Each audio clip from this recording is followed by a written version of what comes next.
तर तुम्हा सर्वांना सर्वात प्रथम नवीन वर्षातील पहिला सणाच्या म्हणजेच मकर संक्रांतीच्या अगदी मनपूर्वक खूप खूप शुभेच्छा।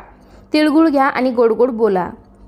नवीन वर्ष सुरू झालं की पहिला आणि सर्वात मोठा सण येतो तो म्हणजेच मकर संक्रांत। तर हा सण हळदी कुंकू तिळगुळ देऊन तसेच पतंग उडवून देखील साजरा केला जातो। त्याचप्रमाणे या दिवशी सुगड पूजनालाही तितकेच महत्त्व आहे। तर या दिवसात शेतामध्ये जी पिकं निघतात तर ती सर्व या घटामध्ये भरून त्यांची पूजा केली जाते। यालाच आपण सुगड पूजन म्हणतो।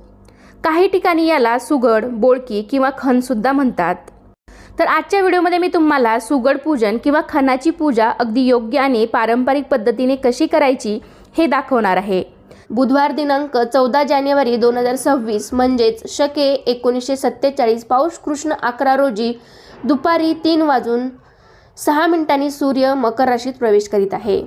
संक्रांतीचा पुण्यकाल बुधवार दिनांक 14 जानेवारी 2026 रोजी दुपारी 3:06 पासून ते सूर्यास्तापर्यंत संक्रांतीचा पुण्यकाल असणार आहे।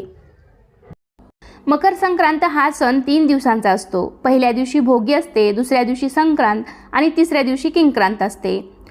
तर आता काही जण भोगीच्या दिवशी सुगड पूजन करतात तर काही जण मकर संक्रांतीच्या दिवशी सुगड पूजन करतात।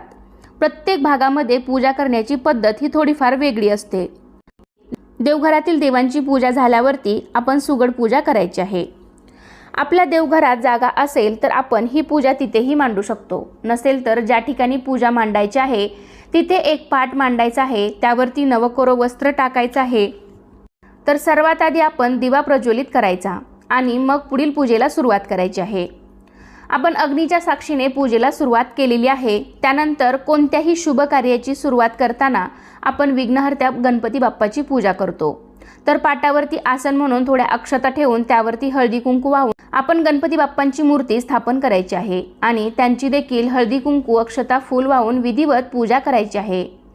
पाटावरती 5 ठिकाणी मी अशा थोड्या थोड्या तांदळाच्या राशी ठेवत आहे। त्यावरती आपल्याला हळदी कुंकू व्हायचं आहे आणि त्यानंतर आपण हे खण घेतलेले आहेत, हे सुगड आहेत, तर ते आपल्याला तिथे ठेवायचे आहेत।